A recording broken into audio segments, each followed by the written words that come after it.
अच्छा, टॉपिक का नाम है मोल्स, पूरा नाम है मोल्स एंड स्टोइचियोमेट्री।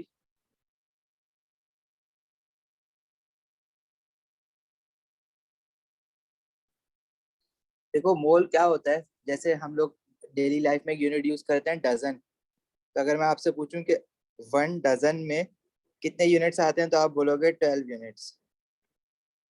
सिमिलरली, मैं अब डजन को जो है हम किसी भी चीज के साथ लगा सकते हैं। हम लोग डजन कोई यूनिक हमारा स्पेसिफाइड तो नहीं है कि किसी एक ही चीज के साथ लगाओगे। अगर आप कहो कि 1 डजन बुक्स है मेरे पास, तो 12 बुक्स होंगी उसमें। अगर मैं कहूँ कि मेरे पास 1 दर्जन यानी 1 डजन एग्स हैं, तो उसमें 12 एग्स होंगे। अब आप ये तो नहीं कहोगे कि बुक्स बड़ी होती हैं, अंडे छोटे होते हैं, तो 12 12 कैसे हुए? भाई, दर्जन का काम है चीजों को क्वांटिफाई करना, एनीथिंग इनटू 12 यूनिट्स। सिमिलरली हमारे पास केमिस्ट्री में जो मोल का यूनिट है, वो क्या करता है? चीजों को क्वांटिफाई करता है। अगर मैं कहूँ कि मेरे पास 1 mole of anything has 6 exponent 23 units. अगर मैं कहूँ मेरे पास 1 मोल ऑफ बुक्स हैं, कितनी बुक्स हो जाएंगी? 6 एक्सपोनेंट 23 बुक्स। अगर मैं कहूँ मेरे पास 1 मोल ऑफ चेयर्स हैं, तो कितनी चेयर्स हो जाएंगी? 6 एक्सपोनेंट 23 चेयर्स। अच्छा, ये नंबर बहुत बड़ा है। मतलब ये इतना बड़ा है कि इतने 6 एक्सपोनेंट 23, इस 6 के साथ 23 जीरोस, इतने तो दुनिया में लोग भी नहीं है, तो इतनी चेयर्स का क्या करोगे? इसलिए हम डेली लाइफ में तो इस नंबर को यूज नहीं करते। डेली लाइफ में हम लोग डजन यूज करते हैं, लेकिन मोल यूज नहीं करते। मोल हम लोग कहाँ यूज करते हैं? केमिस्ट्री में। केमिस्ट्री में कहाँ पे यूज करते हैं वो मैं बताता हूँ। अच्छा, मोल का जो यूनिट है ना, वो हम MOL लिखते हैं। जैसे फिजिक्स में न्यूटन फोर्स का जो यूनिट है न्यूटन, उसको एन लिखते हो ना। डिफाइन सिंबल क्या लिखते हो? एन लिखते हो। न्यूटन बार बार तो नहीं लिखते पूरा। इसी तरह मोल की स्पेलिंग होती है MOLE, और उसका यूनिट MOL होता है। ठीक है? जैसे प्रेशर का पैस्कल्स होता है, तो पैस्कल्स पूरा तो नहीं लिखते ना स्पेलिंग उसकी, उसका सिंबल क्या लिखते हो? PA। सिमिलरली मोल का MOL, ये भी याद रखना। अच्छा देखो, होता है क्या है हमारे पास, अगर हम बात करें कभी एटम्स, मॉलिक्यूल्स और आइंस की, पर्टिकुलर लेवल पे अगर हम बात करते हैं चीजों की, तो इनकी छोटी सी उसमें क्वांटिटी बहुत ज्यादा हो जाती है। फॉर एग्जांपल, अगर मैं एक ड्रॉप ऑफ इंक की भी बात करूं, तो इसमें millions and millions of molecules of ink होंगे। अब इतने बड़े नंबर को यूज करने के लिए हमारे पास कैलकुलेटर में अगर यूज करो या बार बार इसको लिखो, तो वो एक बहुत बड़ा नंबर है जिसकी हैंडल करना बहुत मुश्किल हो जाता है। कंप्यूटेशन टाइम बहुत ज्यादा होता है कैलकुलेटर में।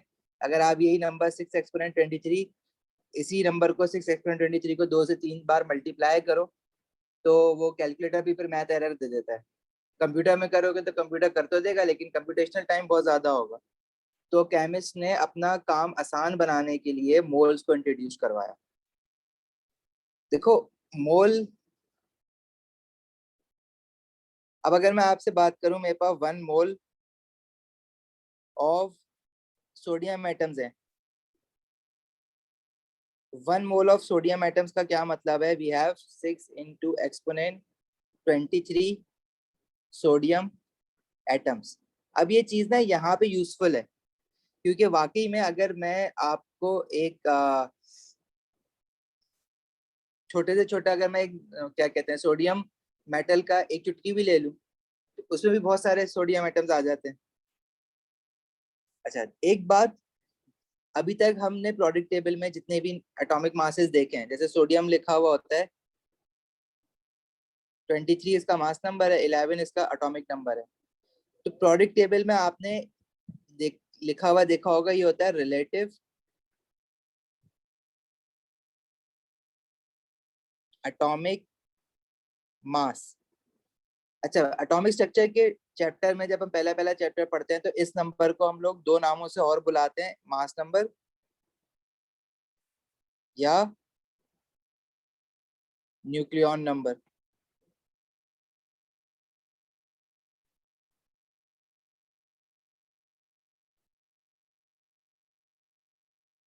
अब होता क्या है देखो, वहां पे मास नंबर या न्यूक्लियन नंबर में हम क्या कहते हैं, this is the number of protons plus neutrons, sum of protons and neutrons is equal to mass number या न्यूक्लियन नंबर। जब हम इसको रिलेटिव एटॉमिक मास कहते हैं तो इसके साथ जो है हम लोग मास का यूनिट डेट इज ग्राम्स लगा देते हैं, 23 ग्राम्स।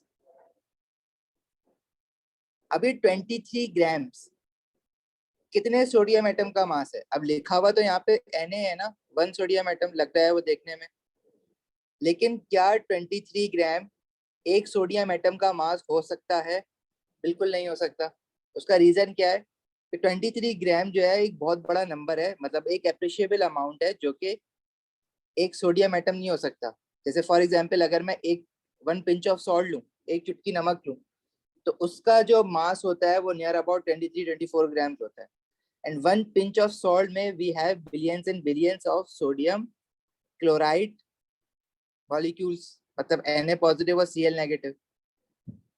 मिलियंस एंड मिलियंस मैं कह रहा हूँ, बल्कि इनफैक्ट बिलियंस एंड बिलियंस। तो क्या 23 जो है वो एक सोडियम एटम का मास हो सकता है? हरगिज नहीं। बेसिकली 23 ग्राम, जितने भी प्रोडक्ट टेबल में आपने आज तक एटॉमिक मासेस देखे हैं, जब उनके साथ आप ग्राम्स लगा देते हो तो वो मास तो बन जाता है, लेकिन 1 एटम का मास नहीं बनता। जैसे क्लोरीन के साथ 35.5 लिखा है, तो ये 35.5 ग्राम 1 एटम ऑफ क्लोरीन का मास नहीं है, but actually this is equals to mass of 1 mole of sodium atoms और mass of 1 mole of chlorine atoms. मतलब अगर इस चीज का क्या मतलब है कि मैं एक मास बैलेंस लूं, मास बैलेंस समझते हो ना जिसमें मास मेजर करते हैं, इस मास बैलेंस पे एक बीकर रखूं, इस बीकर के अंदर सोडियम एटम्स डालना शुरू करूं, 1 2 3 4 डालते डालते डालते मैं 6 एक्सपोनेंट 23 सोडियम एटम्स इस बीकर के अंदर डाल दूं, तो इस मास बैलेंस पे जो टोटल मास रजिस्टर्ड होगा वो होगा 23 grams, which is known as relative atomic mass of sodium, जिसको हम AR के सिंबल से भी डिनोट करते हैं। रिलेटिव एटॉमिक मास को हम AR के सिंबल से डिनोट करते हैं, छोटा लिखने के लिए। तो इट सजेस्ट के हमारे पास 6 एक्सपोनेंट 23 सोडियम एटम्स का मास जो है वो 23 ग्राम है, जो कि सोडियम का रिलेटिव एटॉमिक मास है। अब क्योंकि ये नंबर बहुत बड़ा है 6 एक्सपोनेंट 23, तो उसको कंप्यूटेशन आसान बनाने के लिए हमने इस पूरे नंबर की जगह लिख दिया, जैसे 12 की जगह 1 डजन लिख दिया था, इसी तरह 6 एक्सपोनेंट 23 की जगह हमने लिख दिया 1 mole of sodium atoms.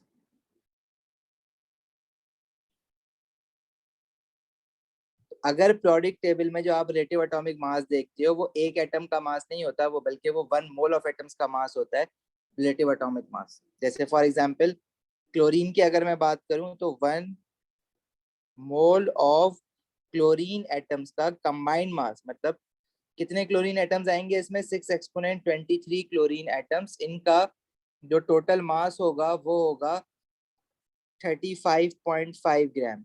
6 exponent 23 chlorine atoms का टोटल मास 35.5 ग्राम होगा, जिसको हम एटॉमिक मास ऑफ क्लोरीन कहते हैं। इसी तरह 1 मोल ऑफ कैल्शियम एटम्स का mass, 1 mole of calcium atom में कितने कैल्शियम एटम होंगे, 6 एक्सपोनेंट 23 कैल्शियम एटम्स, इनका टोटल मास होगा 40 ग्राम, जो कि relative atomic mass of calcium है। इसी तरह 1 mole of carbon atoms, carbon 1 mole of carbon atom में कितने कार्बन एटम की बात हो रही है, 6 एक्सपोनेंट 23 कार्बन एटम की, और इनका टोटल मास होगा 12 ग्राम, जो कि relative atomic mass of carbon है। अब बेशक इनके नंबर डिफरेंट है, नंबर कह रहा हूँ मासेस डिफरेंट है, लेकिन नंबर ऑफ एटम सेम है। जैसे फॉर एग्जांपल मैं कहूँ ना कि मेरे पास 1 डजन ऑफ बुक्स है, 1 डजन ऑफ बुक्स में कितनी बुक्स हैं, 12 बुक्स, और 12 बुक्स का मास लेट से मैं कह रहा हूँ कि 3 kg है। इसी तरह अगर मैं आपसे कहूँ मेरे पास 1 डजन ऑफ कार्स है, गाड़ियां हैं, 12 गाड़ियां, और एक गाड़ी का वजन कुछ 10,000 किलोग्राम होता है, तो 12 गाड़ियों का कुछ मल्टीप्लाई बाय 12 करो तो 12 इतना बड़ा होगा। तो मासेस बेशक डिफरेंट है, लेकिन टोटल क्वांटिटी सेम है, क्योंकि मैं डजन डजन की बात कर रहा हूँ। इसी तरह यहाँ पे एटम्स में भी देखो कि क्वांटिटी बेशक सेम है, लेकिन मासेस डिफरेंट है। लेकिन क्यों मासेस डिफरेंट है? क्योंकि वो एक अलग तरह की चीज है। अब इस तरह अलग तरह के एटम है। तो मोल्स का काम ये नहीं है। मोल्स का काम क्या है कि वो चीजों को क्वांटिफाई करे, एनीथिंग इनटू 6 एक्सपोनेंट 23 यूनिट्स। मोल ये नहीं देखता उसको किस चीज के साथ लगा रहे हो, उसको जिस चीज के साथ भी लगाओगे हमारे पास वो उन चीजों को क्वांटिफाई कर देगा। जैसे फॉर एग्जाम्पल मैं बोलूँ मेरे पास 1 मोल ऑफ इब्राहिम है, कितने इब्राहिम हो जाएंगे? 6 एक्सपोनेंट 23 इब्राहिम। ठीक है, 1 डजन ऑफ इब्राहिम है तो 12 इब्राहिम। मोल ये नहीं देखेगा। मोल को आप चेयर्स के साथ लगा दो, 1 mole of chair 6 exponent 23 chairs. लेकिन मैं क्यों लगाऊंगा?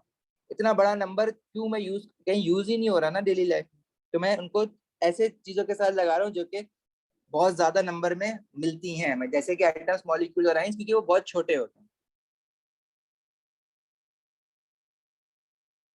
समझ आती है यहाँ तक बात?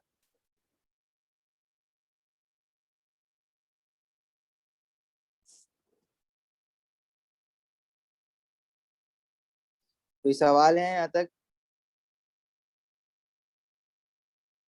अच्छा, मॉलिक्यूल्स और कंपाउंड्स बेसिकली, जैसे मैं कह रहा हूँ कि मेरे पास कार्बन डाइऑक्साइड एक मॉलिक्यूल है, वाटर है, कैल्शियम कार्बोनेट है, तो इनका अगर मैं आपसे सबके इनके कंबाइंड रिलेटिव एटॉमिक मास ऐड कर दूं तो मॉलिक्यूलर मास बन जाता है। अगर मैं इनके आपको मॉलिक्यूलर मास निकालने के लिए कहूँ, एटम का एटॉमिक मास होता है, अगर कोई मॉलिक्यूल है तो उसका मॉलिक्यूलर मास होगा। तो कैसे निकालते हो? Carbon 12 multiply by 1, oxygen 16 multiply by 2, ये आ जाता है 44 ग्राम्स। इसी तरह वाटर का एटॉमिक मास होता है 1, इस फॉर्मूले में दो हाइड्रोजन दिख रहे हैं, मल्टीप्लाई बाय 2, ऑक्सीजन 16 इंटू 1। इसी तरह इस फॉर्मूले में कैल्शियम बेसिकली इज 40 ग्राम्स, और 1 कैल्शियम दिख रहा है। Carbon is 12 into 1 and oxygen is 16 into 3, that is 100 grams. Water का आ जाएगा 18 ग्राम। ये इनके मोलिकुलर मासेस होते हैं। मोलिकुलर मास कंबाइंड मास हो जाता है सारे एटम्स का।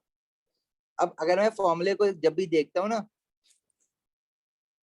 तो ये कार्बन डाइऑक्साइड, इसका लिखा होने का मकसद क्या है कि यहाँ पे कार्बन 1 है। अब ये 1 एटम को हम लोग अगर मैं एक मॉलिक्यूल की बात करूँ ना कार्बन डाइऑक्साइड के, इसका मतलब होता है कि इसमें 1 कार्बन एटम और 2 ऑक्सीजन एटम्स है।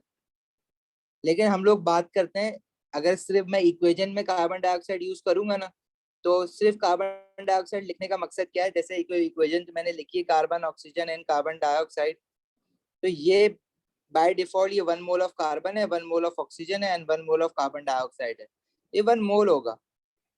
और अगर ये 1 मोल ऑफ कार्बन डाइऑक्साइड है, तो 1 मोल ऑफ कार्बन डाइऑक्साइड का जो कंबाइंड मास होगा वो उसके मॉलिक्यूलर मास डेट इज 44 ग्राम के इक्वल होगा। और उसमें कितने कार्बन डाइऑक्साइड मॉलिक्यूल्स होंगे? 6 एक्सपोनेंट 23 कार्बन डाइऑक्साइड मॉलिक्यूल्स। मतलब अगर मैं एटम की बात करूं तो वो एटम्स को क्वांटिफाई कर देगा, मॉलिक्यूल्स की बात करूं तो मॉलिक्यूल्स को क्वांटिफाई कर देगा, मोल्स। जैसे मैंने 1 मोल ऑफ सोडियम एटम्स बोला, तो इट मींस उसमें 6 एक्सपोनेंट 23 सोडियम एटम्स है, जिनका कंबाइंड मास 23 ग्राम, जो कि सोडियम के एटॉमिक मास के बराबर है। लेकिन इसी तरह अगर मैं उसी मास बैलेंस में अब कार्बन डाइऑक्साइड डालना शुरू कर दूं, और डालते डालते मैं 6 एक्सपोनेंट 23 कार्बन डाइऑक्साइड मॉलिक्यूल्स अगर टोटल ऐड करवा देता हूँ, तो इनका जो कंबाइंड मास होगा वो equal to molecular mass of carbon dioxide, that is 44 gram होगा। मतलब 1 mole of carbon dioxide molecules में कितने कार्बन डाइऑक्साइड मॉलिक्यूल्स होंगे? 6 एक्सपोनेंट 23 कार्बन डाइऑक्साइड मॉलिक्यूल्स होंगे, और उनका जो कंबाइंड मास होगा वो molecular mass of carbon dioxide, that is 44 gram होगा। मोल ये नहीं देख रहा कि एटम के साथ लगा रहा हो मॉलिक्यूल के साथ लगा रहा हो। मोल अब यहाँ पे कार्बन डाइऑक्साइड को पूरे एक मॉलिक्यूल को एक यूनिट कंसीडर करेगा। वो कार्बन और ऑक्सीजन को अलग अलग नहीं गिन रहा, वो पूरे कार्बन डाइऑक्साइड को एक क्वांटिटी, एक यूनिट अज्यूम कर रहा है। और जब 6 एक्सपोनेंट 23 CO2 मॉलिक्यूल हो जाएंगे तो वो उसको कंबाइन हम बोलेंगे कि वो 1 मोल है, और उनका टोटल मास जो होगा वो molecular mass of carbon dioxide that is 44 gram होगा। इसी तरह मैं कहूँ कि मेरे पास 1 मोल ऑफ अमोनिया मॉलिक्यूल्स हैं, तो उनका, उसमें कितना अमोनिया मॉलिक्यूल्स होंगे? 6 एक्सपोनेंट 23 अमोनिया मॉलिक्यूल्स, और इनका कंबाइंड मास जो होगा वो molecular mass of ammonia that is 17 gram होगा। मॉलिक्यूलर मास होपफुली कभी ना कभी तो निकाले ही होंगे लाइफ में। 14 × 1, नाइट्रोजन का 14 होता है एटॉमिक मास, इंटू 1 हाइड्रोजन का 1 इंटू, क्योंकि 3 हाइड्रोजन है। अब ये अगर मैं इसके 1 मोल की बात कर रहा हूँ ना, 1 मोल ऑफ अमोनिया की, देखो अगर मैं कहूँ ना मेरे पास 1 मोल ऑफ अमोनिया है, तो ये मैं एक अमोनिया मॉलिक्यूल की तो बात कर ही नहीं रहा हूँ, मैं कितना अमोनिया मॉलिक्यूल्स की बात कर रहा हूँ? 6 एक्सपोनेंट 23 अमोनिया मॉलिक्यूल्स। और इतने अमोनिया मॉलिक्यूल्स में से नाइट्रोजन कितने हैं? अब यहाँ पे 1 जो लिखा है, अगर मैं एक मॉलिक्यूल की बात करूंगा तो ये 1 नाइट्रोजन एटम हो जाएगा, लेकिन मैं तो 1 मोल की बात कर रहा हूँ। जब आप 1 मोल की बात कर रहे हो तो इसमें नाइट्रोजन 1 लिखने का मकसद ये है कि ये 1 मोल ऑफ नाइट्रोजन एटम्स है, और हाइड्रोजन के साथ 3 होने का मकसद ये है कि 3 मोल ऑफ हाइड्रोजन एटम्स है। 1 mole of nitrogen atom and 3 mole of hydrogen atom जब कंबाइन होते हैं तो वो 1 मोल ऑफ अमोनिया मॉलिक्यूल बनाता है। ठीक है, तो नाइट्रोजन का 1 मोल ऑफ नाइट्रोजन का mass equal to atomic mass that is 14 gram है, और हाइड्रोजन का atomic mass, 1 mole of hydrogen atom का मास 1 ग्राम है, और 3 मोल ऑफ हाइड्रोजन एटम है तो 3 मोल का हो जाएगा ये। इनको ऐड करोगे तो टोटल 17 ग्राम आता है, जो कि मॉलिक्यूल पूरे combine 1 mole of ammonia molecule का मास बनेगा, which is known as molecular mass. समझ आती है यहाँ तक बात?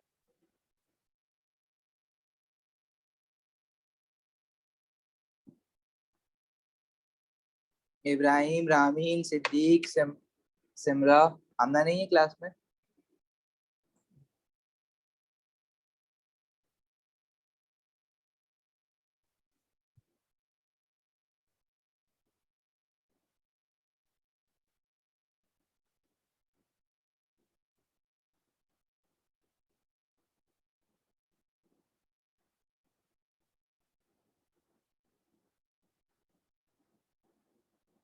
चलें आगे।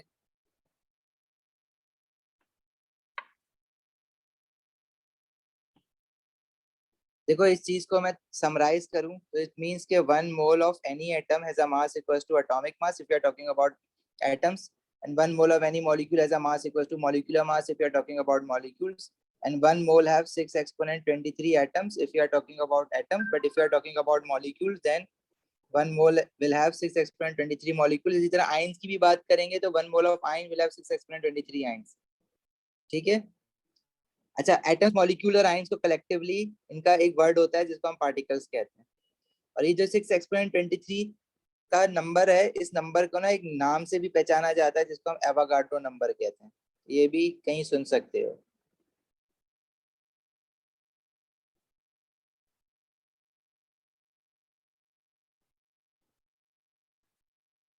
इसी तरह अगर मैं बात करूं, क्या कहते हैं, गैसेस की, तो 1 मोल ऑफ एनी गैस, चाहे कोई भी गैस हो, वो वॉल्यूम ऑक्यूपाई करती है 24 डेसीमीटर क्यूब का। देखो डेसीमीटर क्यूब वॉल्यूम का यूनिट है। जैसे अगर मैं बात करूं सेंटीमीटर की, तो 1 सेंटीमीटर में हमारे पास 10 डेसीमीटर होते हैं। अगर मैं सेंटीमीटर, सॉरी उल्टा कह दिया, 1, ये होता है ना, 1 मीटर में हमारे पास 10 डेसीमीटर होते हैं, फिर उसमें 10 सेंटीमीटर होते हैं। इस तरह से जो फिजिक्स में नंबर लाइन पढ़ते होगे ना, अगर मुझे मीटर से डेसीमीटर में जाना है फिर सेंटीमीटर में जाना है तो मल्टीप्लाई बाय 10 करता हूँ। तो बेसिकली 1 डेसीमीटर में हमारे पास 10 सेंटीमीटर होता है। अगर मैं इसको वॉल्यूम का यूनिट बनाऊं, मतलब क्यूब कर दूं दोनों की साइड पे, तो 1 डेसीमीटर क्यूब में we will have 1000 centimetre cube. ये कन्वर्जन याद रखना है। तो होता क्या है कि मेरे पास 1 मोल ऑफ कोई भी गैस है, जैसे मैं कहूँ मेरे पास 1 मोल ऑफ अमोनिया है, या मैं कहूँ मेरे पास 1 mole of carbon dioxide gas है, गैसेस की बात कर रहे हैं सिर्फ, या मैं कहूँ मेरे पास 1 मोल ऑफ नाइट्रोजन गैस है, या मैं कहूँ कि मेरे पास 1 मोल ऑफ हाइड्रोजन गैस है, या 1 मोल ऑफ ऑक्सीजन गैस है। तो इन सब गैसेस में कॉमन चीज क्या है? कॉमन सबसे बड़ी चीज तो ये गैस है, और सबके सब 1 मोल है। अच्छा, 1 मोल का मास इन सबके मॉलिक्यूलर मास के इक्वल होगा। अमोनिया का molecular mass 14 × 1 + 3 × 1 that is 17 grams होता है। कार्बन डाइऑक्साइड का मॉलिक्यूलर मास, कार्बन का एटॉमिक मास 12 होता है, 12 × 1 and 2 × 16 that is 44 grams. Nitrogen का मॉलिक्यूलर मास कैसे निकालोगे? 2 × 14 दैट इज 28 ग्राम्स। हाइड्रोजन का मॉलिक्यूलर मास कैसे निकालोगे? हाइड्रोजन 2 × 1, 1 होता है एटॉमिक मास, 2 हाइड्रोजन है, 2 ग्राम्स। ऑक्सीजन का होता है 2 × 16 दैट इज 32 ग्राम्स। अब बेशक इन सबके 1 मोल है, लेकिन सबका मासेस डिफरेंट है, लेकिन इन सबके नंबर ऑफ मॉलिक्यूल सेम होंगे, that is 6 exponent 23 ammonia molecules. इसी तरह 1 mole of carbon dioxide will have 6 exponent 23 carbon dioxide molecules. इसी तरह 1 mole of nitrogen will have 6 exponent 23 nitrogen molecules. इसी तरह 1 mole of hydrogen will have 6 exponent 23 hydrogen molecules, and 1 mole of oxygen will have 6 exponent 23 oxygen molecules. और ये सब के सब एक नॉर्मल कंडीशंस पे, मतलब रूम टेम्परेचर एंड प्रेशर जिसको हम कहते हैं, जो हमारे नॉर्मल रूम टेम्परेचर चल रहा होता है ना, और उस पे जो प्रेशर होता है, रूम टेम्परेचर एंड प्रेशर पे, जिसको हम शॉर्ट फॉर्म में आरटीपी कहते हैं, उस पे सबके सब इनका वॉल्यूम सेम होगा। मासेस बेशक डिफरेंट है, लेकिन अगर मैं 1 मोल ऑफ अमोनिया ले लूं, चाहे 1 मोल ऑफ कार्बन डाइऑक्साइड ले लूं, या 1 मोल ऑफ नाइट्रोजन ले लूं, they always occupy the same volume. Basically जो हमारे पास गैसेस होती हैं, उनके मॉलिक्यूल्स के पास काइनेटिक एनर्जी बहुत ज्यादा होती है, वो स्प्रेड आउट होती हैं, दे ऑक्यूपाई अ वॉल्यूम। तो जो 1 mole of any gas irrespective of the type of gas and their masses, if these gases are of 1 mole, they will always occupy a same volume, which is 24 decimeter cube at RTP, room temperature and pressure. तो देखो सबके masses बेशक different है, लेकिन volume occupied same है, क्योंकि number of mole same है और नंबर ऑफ मॉलिक्यूल्स भी सेम है। गैसेस डिफरेंट है, फॉर्मूला डिफरेंट है, एलिमेंट्स डिफरेंट है, उसमें मास डिफरेंट है, लेकिन देखो मास सबके डिफरेंट है ना, लेकिन देखो इनकी सबकी जो वॉल्यूम ऑक्यूपाइड है वो सेम है। रीजन? क्योंकि मोल सेम है। तो 1 mole of any gas always occupies a volume of 24 decimeter cube at RTP, but this is true only for gases. Solid और liquids के लिए ऐसी कोई बात नहीं। तो देखो ये जो लाइन हमने लिख ली है ना, दिस थिंग,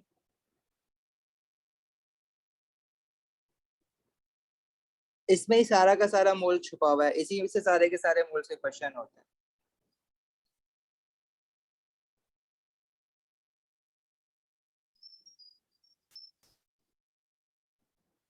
समझ आ रही है चीज? तुम लोगों ने लेक्चर्स देखे हैं रिकॉर्डेड, तो तुम्हें थोड़ा सा जल्दी समझ आ रहा होगा।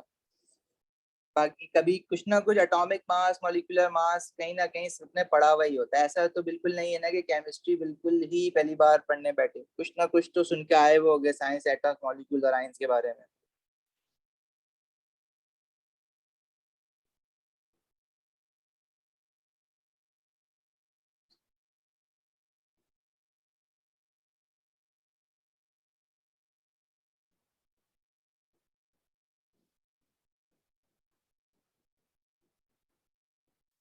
इब्राहिम, रामीन, सिद्दीक, सिमरा, चलें आगे। सुफियान, समझ आ रही हैं चीजें?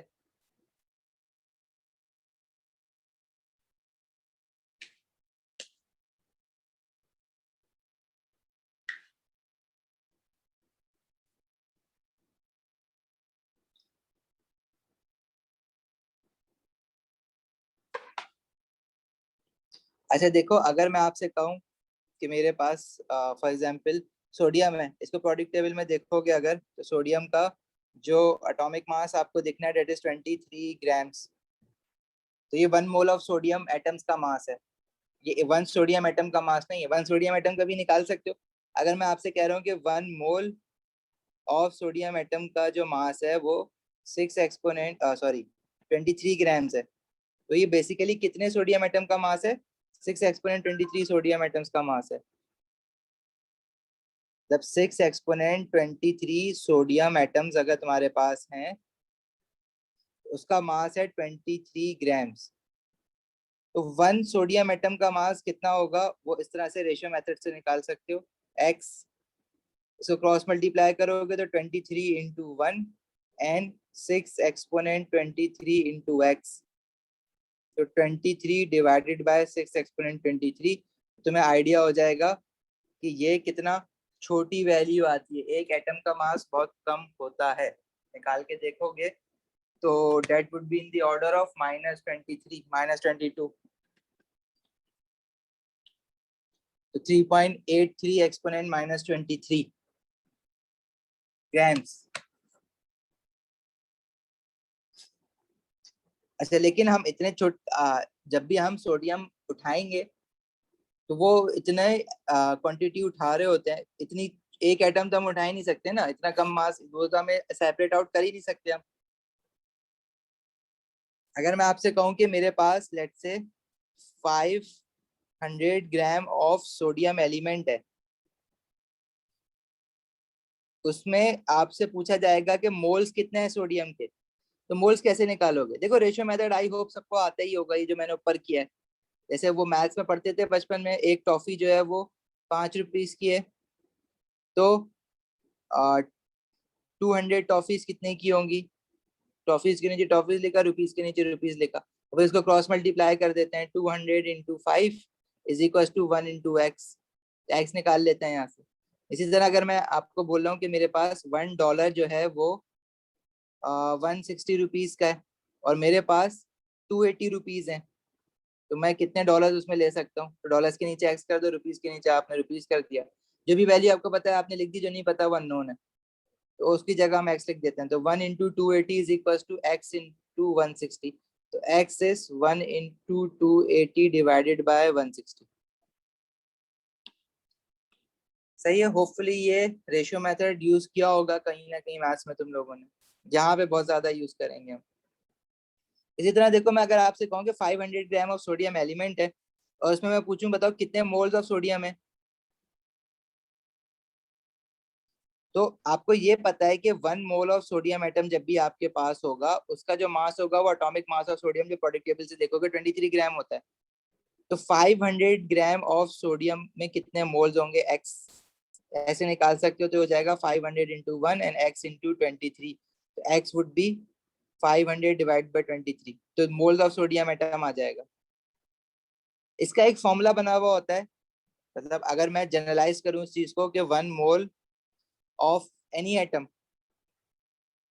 Has a mass equals to atomic mass of that atoms of element के एटम्स, ए आर। तो अगर मैं कहूँ कि मेरे पास एन मोल ऑफ एटम्स हैं जो अननोन मोल है, एन मतलब unknown moles of that atoms, तो उनका जो मास होगा वो कितना होगा? लेकिन मास ग्राम्स में लेना, क्योंकि एटॉमिक मास भी ग्राम्स में लेते हो ना, तो मास भी ग्राम्स में लेना। इसको क्रॉस मल्टीप्लाई करो तो ये बन जाएगा mass in grams into 1 is equal to A R into N. N would be mass in grams divided by atomic mass. तो ये नंबर ऑफ मोल्स हम डायरेक्टली इस फॉर्मूले से भी निकालते हैं। क्या फॉर्मूला है? नंबर ऑफ मोल्स, मतलब ये रेशियो मेथड है, आप डायरेक्टली फॉर्मूला याद कर लो, नंबर ऑफ मोल्स उस एलिमेंट का मास डिवाइडेड बाय उसका एटॉमिक मास, तो उसके नंबर ऑफ मोल्स आ जाएंगे, जिसको हम शॉर्ट में n is equal to mass over A R लिख सकते हैं। इसी तरह अगर मैं इन टर्म्स ऑफ मॉलिक्यूल्स बात कर रहा हूँ, अगर मैं कहूँ कि मेरे पास लेट से 200 ग्राम्स ऑफ कार्बन डाइऑक्साइड है, मॉलिक्यूल है ना, ये कंपाउंड हो गया पूरा, इसमें कितने मोल्स होंगे? तो number of moles mass over, अब इसका एटॉमिक मास नहीं लोगे बल्कि मॉलिक्यूलर मास लोगे, इसका मास है 200, मॉलिक्यूलर मास इसका कैसे निकालोगे, कार्बन डाइऑक्साइड का 12 into 1 plus 2 into 16 that is 44 ग्राम। तो 200 डिवाइड बाय 44 कर दोगे। ठीक है, तो नंबर ऑफ मोल्स का जो फॉर्मूला है वो क्या है, number of moles mass over atomic mass. अगर आप एटम्स के साथ डील कर रहे हो, लेकिन अगर मॉलिक्यूल के साथ डील कर रहे हो तो number of moles mass over molecular mass. सही है यहाँ तक बात।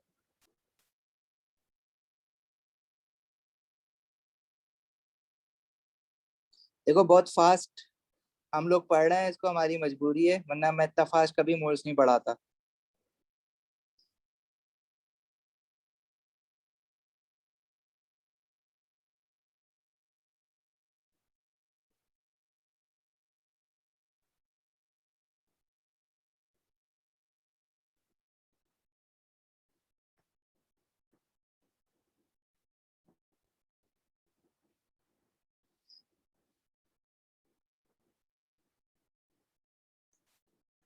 देखो अगर ये सारी चीज समराइज हुई भी है जो हमने अभी तक पढ़ी।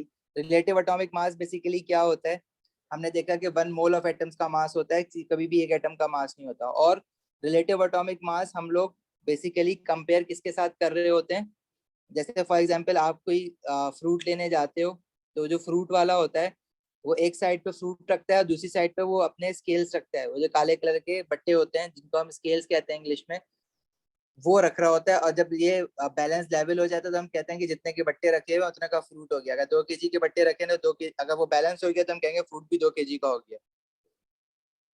इसी तरह केमिस्ट्री में अगर हमने किसी भी एलिमेंट के एटम का अगर एटॉमिक मास निकाला है, तो हमने वो किस तरह से निकाला है, बेसिकली कार्बन को, कार्बन के जो एलिमेंट के एटम्स हैं उनको हमने मास दिया हुआ है 12 ग्राम।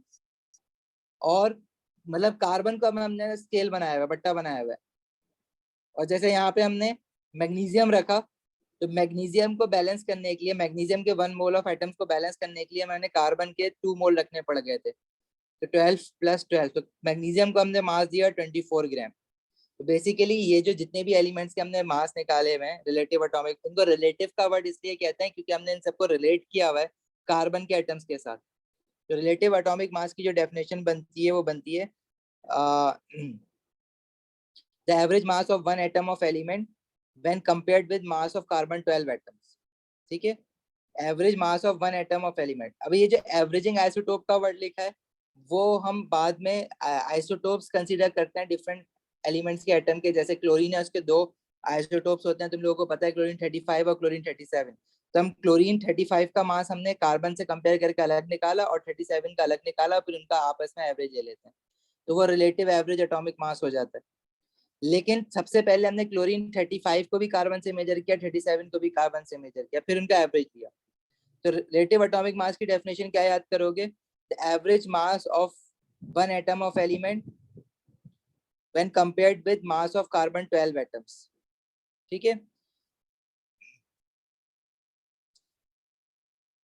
और रिलेटिव एटॉमिक मास इस पीरियोडिक टेबल में लिखे हुए होते हैं। अब जिन लोगों ने मेरे साथ पिछली बार ये चैप्टर पढ़ा था, ये हम लोग एंड में पढ़ते हैं रिलेटिव एटॉमिक मासेस की डेफिनेशन। और ये मतलब मैं मोल्स के चैप्टर में एक साथ नहीं पढ़ाता हूँ,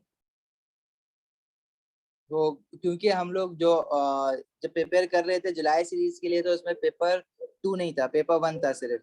और ये डेफिनेशन आती है तो पेपर 2 में आती है, पेपर 1 में नहीं आती है, इसलिए वो वहां पे स्किप करी हुई थी। अब जिन लोगों ने पहले मेरे साथ जुलाई सीरीज वालों के साथ पढ़ा था, तो भाई उनके लिए अब ये डेफिनेशन याद करना जरूरी है, क्योंकि पेपर 2 तुम लोग दोगे तो पेपर 2 में ये डेफिनेशन आ जाती है। इसी तरह रिलेटिव मॉलिक्यूलर मास की डेफिनेशन क्या होगी,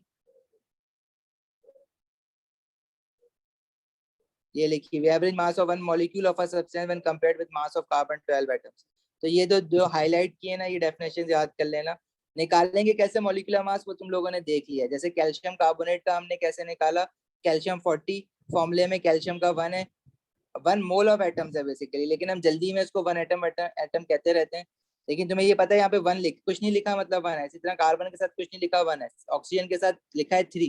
तो ऑक्सीजन के एटॉमिक मास से 3 को मल्टीप्लाई करेंगे तो ये इसका मॉलिक्यूलर मास आ जाएगा, जो कि 100 ग्राम्स आ रहा है। तो ये इसका रिलेटिव मॉलिक्यूलर मास है, जिसको हम एमआर भी कहते हैं। याद रहेगी ये चीज। देखो अगर मैं आपसे कहूँ कि what is the mass of one mole of each of the following compounds, तो किसी भी कंपाउंड के वन मोल का मास उसके मॉलिक्यूलर मास के बराबर होता है।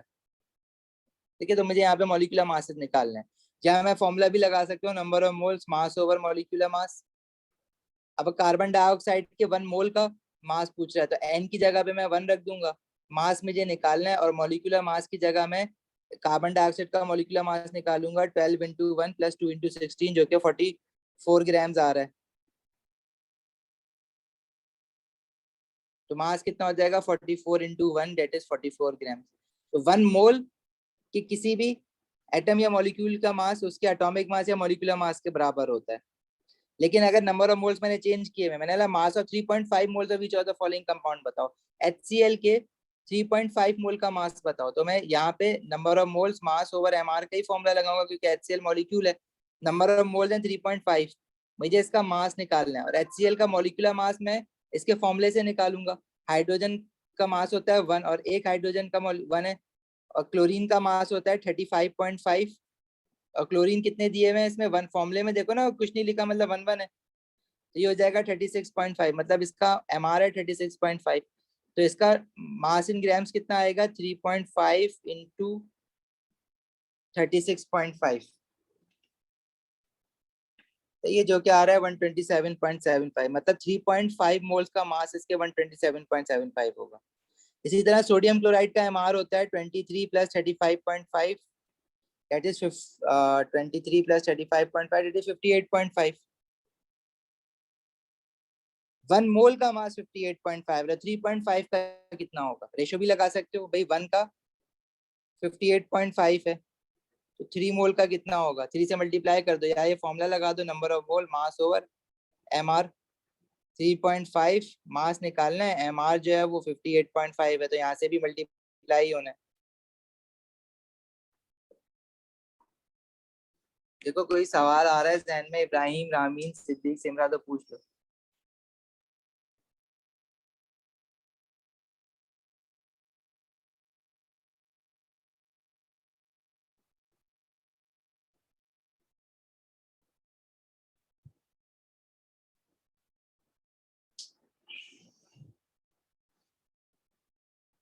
इब्राहिम, सुफियान।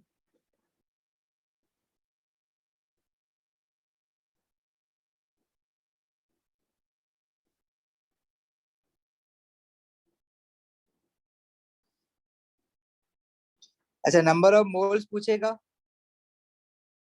तो उस वक्त भी यही फॉर्मूला यूज करेंगे, how many moles are there in each of the following, 36 gram of carbon.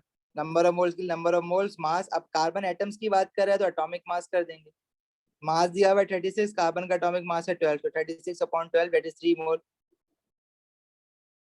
6 gram of neon atoms, तो नियॉन का एटॉमिक मास होता है 10, 60/10। इसी तरह 80 ग्राम ऑफ अमोनिया गैस, अब अमोनिया मॉलिक्यूल है, तो इसका मॉलिक्यूलर मास निकालेंगे, जो कि 17 ग्राम निकाला है हमने अमोनिया का, याद हो गया होगा अब तक तो, निकाल निकाल के।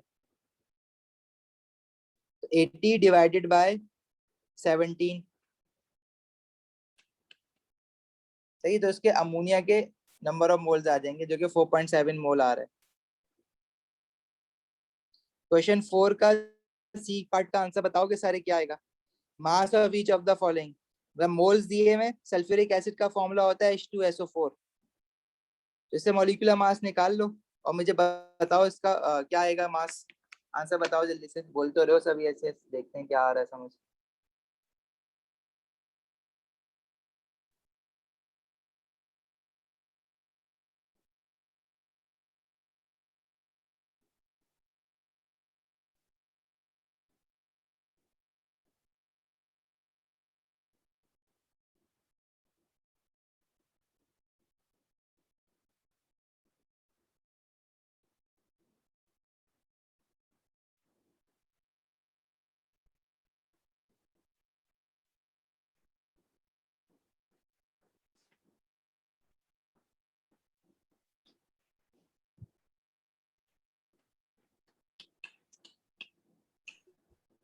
सर 1.96 ग्राम। 1.96 ग्राम, ओके वेरी गुड। सबका आ रहा है ये।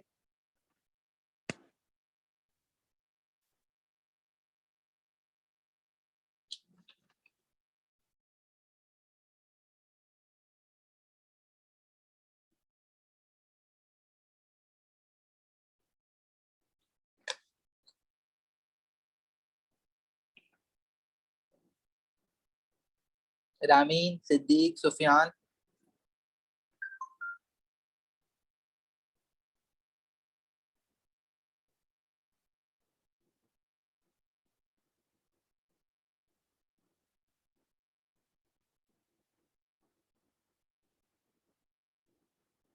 ओके, क्वेश्चन 5 में वो वॉल्यूम्स पूछ रहा है, find out the moles of present in each of the following gases.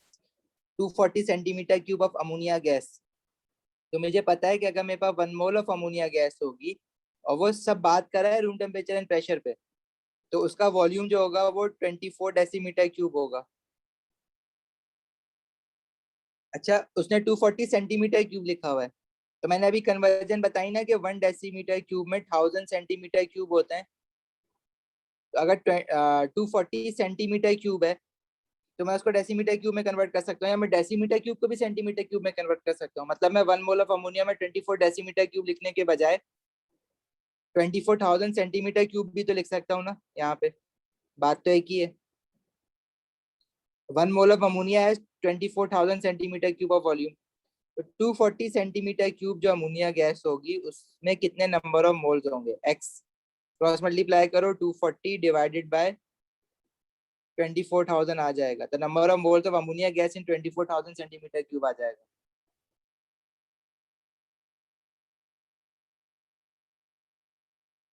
Vijay, part सी का, पार्ट बी का और पार्ट, हाँ पार्ट बी और सी का आंसर बताओगे जल्दी से सारे।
क्या हुआ, नहीं हो रहा है या करके बैठ गए आंसर नहीं बता रहे हो?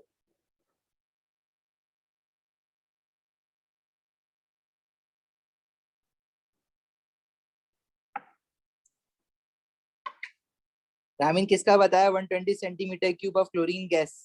क्लोरीन गैस का फॉर्मूला Cl2 होता है। मतलब 1 मोल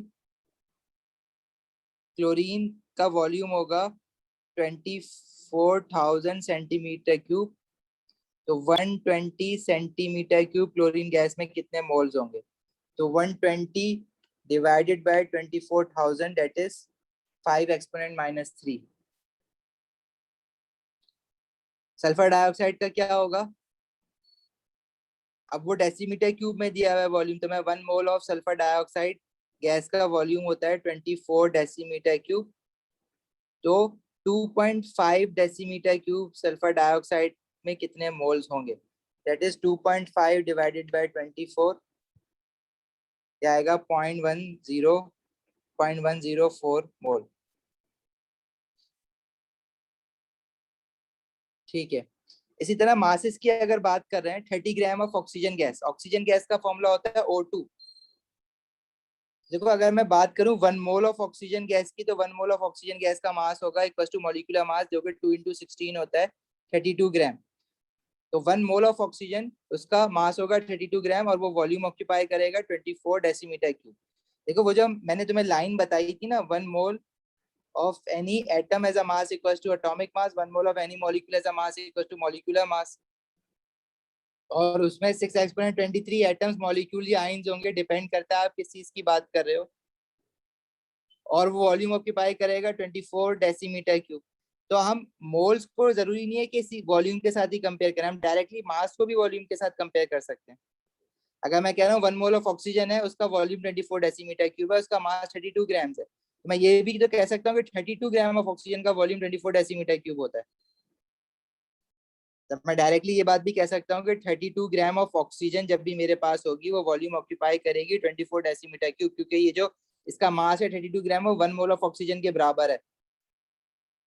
तो 300 ग्राम ऑफ ऑक्सीजन का जो वॉल्यूम होगा वो कितना होगा, डायरेक्टली मास टू वॉल्यूम का रेशियो लगा के हम ये कर सकते हैं।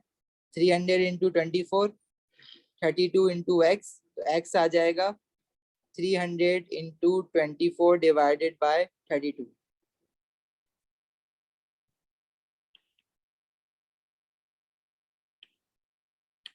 सही है, 225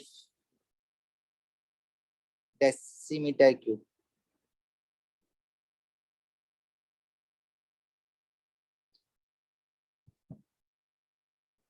समझ आ गया है?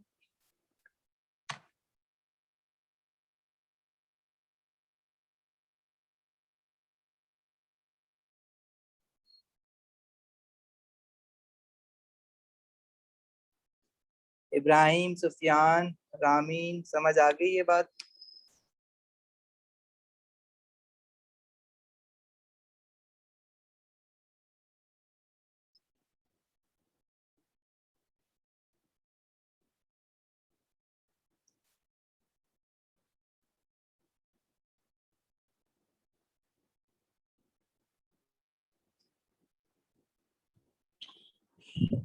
देखो इस क्वेश्चन में कह रहा है, क्वेश्चन 8 में, what is the mass of 1 mole of carbon 12।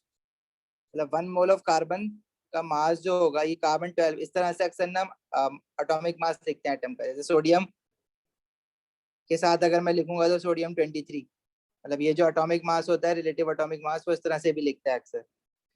ठीक है, तो 1 मोल ऑफ कार्बन का मास 12 ग्राम होगा। तो बस यही आंसर है इसका।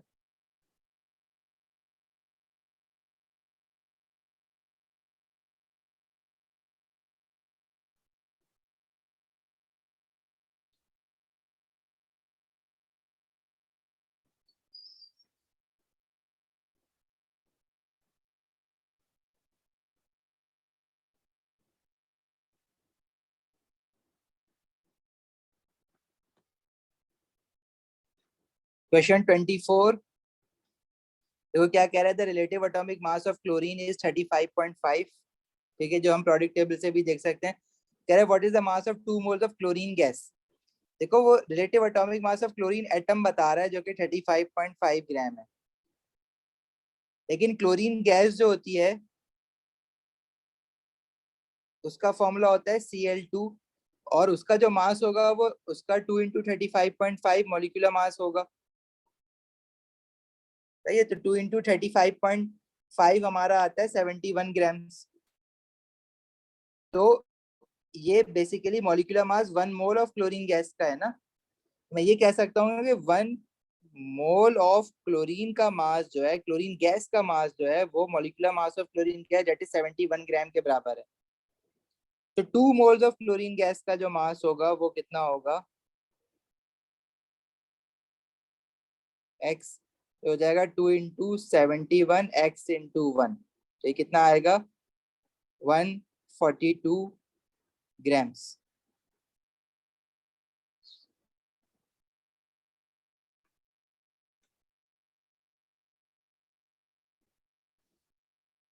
समझ आ रही है बात?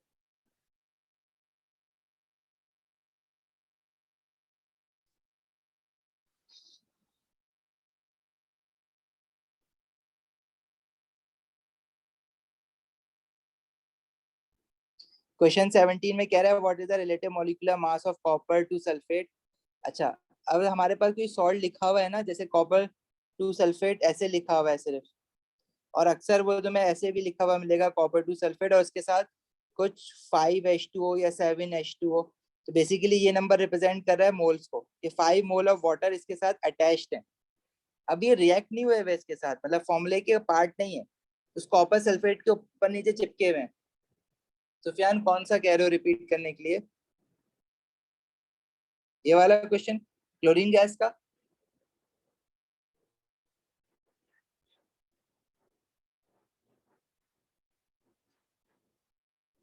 अच्छा देखो, यहाँ पे उसने क्या क्या, relative atomic mass of chlorine is 35.5, जो कि प्रोडक्ट टेबल से भी देख सकते हो। What is the mass of 2 mole of chlorine gas. अब एक क्लोरीन का एटॉमिक मास दे रहा है, मतलब वो क्लोरीन एटम की बात कर रहा है ऊपर, लेकिन क्लोरीन गैस जो होती है वो Cl2 होती है, वो मॉलिक्यूल होता है। तो 1 मोल ऑफ क्लोरीन का जो मास होगा वो उसके मॉलिक्यूलर मास के बराबर होगा। और chlorine 1 mole of chlorine atom की बात नहीं कर रहे, 1 मोल ऑफ क्लोरीन गैस की बात कर रहे हैं, तो उसका फॉर्मूला Cl2 होता है। तो उसका जो मास होगा वो 1 मोल का वो मॉलिक्यूलर मास के बराबर होगा, जो कि 2 × 35.5 यानी 71 ग्राम आएगा। ठीक है, Cl2 का जब एमआर निकालोगे तो 2 × 35.5, क्योंकि एक क्लोरीन मॉलिक्यूल, एक 1 मोल ऑफ क्लोरीन का 35.5 होता है, एटॉमिक मास 35.5 होता है, तो इसका मॉलिक्यूलर मास 71 ग्राम्स होगा क्लोरीन गैस का। तो 2 मोल ऑफ क्लोरीन गैस का मास कितना होगा, डबल हो जाएगा उसका, 71 × 2। समझ आया सुफियान?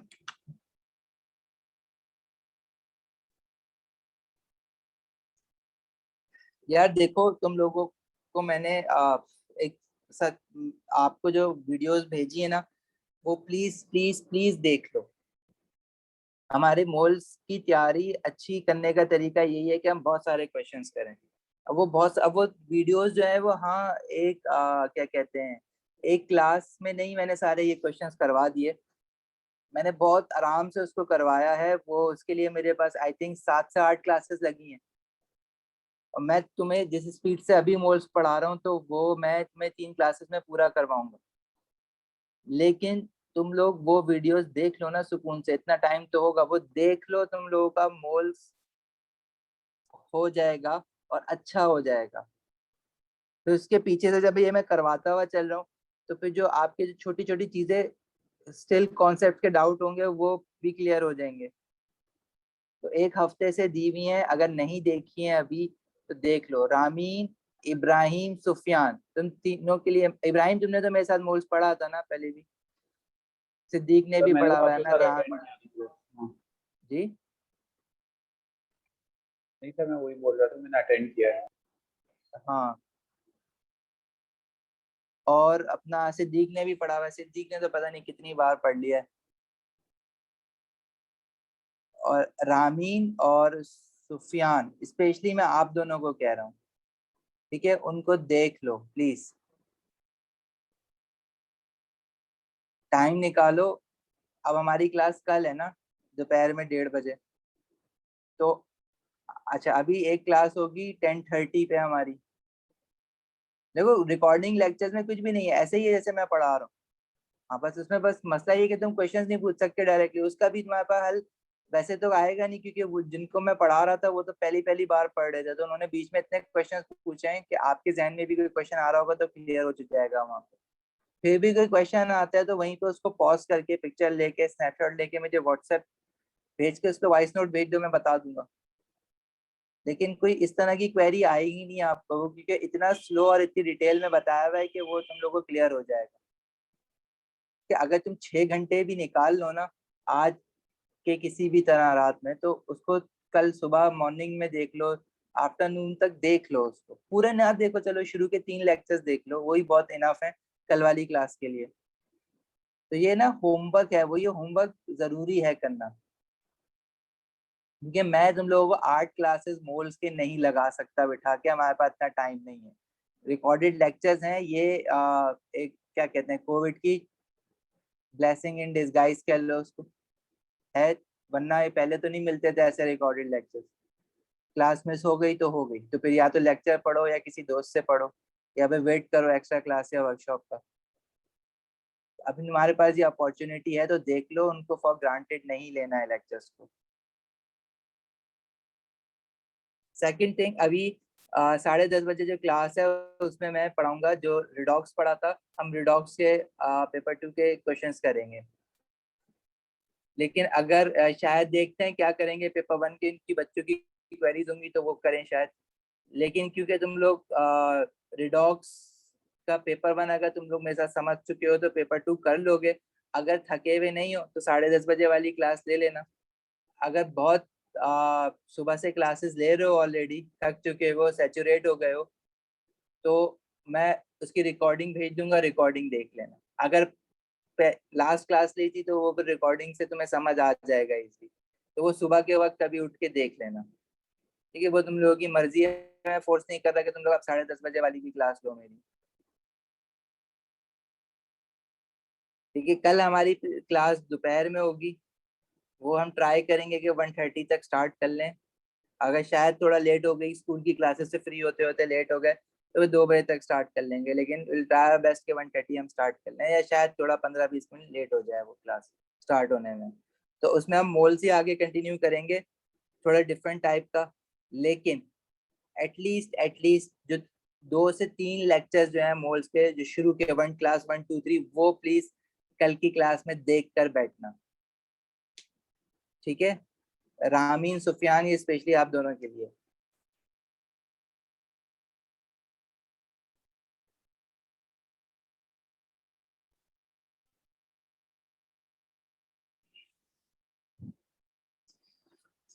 अच्छा, फिर तुम लोगों के लिए एक होमवर्क और है, लेकिन वो फिर मैं ना कल तुम लोगों को बताऊंगा। अभी जो दिया हुआ है ना, वो करके आओ कल तक। जाओ, उन लेक्चर्स को देखो, थरली देखो। सर आप अभी ठीक बता है, रहे हैं कि मैंने लेक्चर्स देख लिए हैं। देख लिए इब्राहिम, गूगल क्लासरूम पे जो एटीपी के लेक्चर्स है ना, वो एसिड बेसिस एंड सॉल्ट्स वगैरह के, वो देखना स्टार्ट कर दो। Okay sir. ठीक है, क्योंकि वो जब पढ़ते हैं ना तो हम जल्दी पढ़ेंगे। एक तो चीज ऑनलाइन है, ऊपर से मुझे तुम लोग के फेशियल एक्सप्रेशन नहीं दिख रहे कि क्या चल रहा है चेहरों पे, तो मैं तो तुम्हें पढ़ाए जा रहा हूँ बस।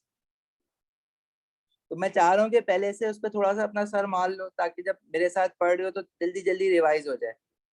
ये कर लो, तुम लोगों की तैयारी अच्छी हो जाएगी। वरना हम फिर इतना स्लो स्लो चलेंगे कि जाके अक्टूबर के फर्स्ट वीक में जाके कहीं हमारा कोर्स खत्म हो रहा होगा। मेरी कोशिश ये है कि मैं सितंबर के फर्स्ट या सेकंड वीक तक हार्डली जाऊं, तुम लोगों का कोर्स वाइंड अप करवा दूं। उसके बाद पास से पास करते रहना ईयरली, रोज के 3-3 4-4 ईयर्स करना। तो तुम्हारा क्या है, बस बात खत्म हो जाए, सितंबर के एंड पे तैयारी इतनी पक्की हो जाएगी केमिस्ट्री की कि तुम्हें केमिस्ट्री की टेंशन ही खत्म हो जाएगी। तो उन वीडियोस को प्लीज यूज करो। गूगल क्लासरूम अगर दिया हुआ है, पूरा पूरा कोर्स दिया हुआ है, तो उनको यूज करो, यूज करने के लिए दिया है। पूछ लो पहले कौन सा देखना है। लेकिन फिलहाल कल तक का तुम्हारा होमवर्क है कि मोल्स की एटलीस्ट 3 क्लासेस तो देखो, जो आप लोगों को मैंने ग्रुप पे भेजी है। सही है, कोई और सवाल? अच्छा, ये वाली रिकॉर्डिंग जो मैंने अभी की है ना, वो अगर तुम लोगों को लगता है जरूरत है भेजने की, तो मैं भेज देता हूँ, वरना मुझे नहीं लगता कि ये वाली रिकॉर्डिंग भेजने की जरूरत है।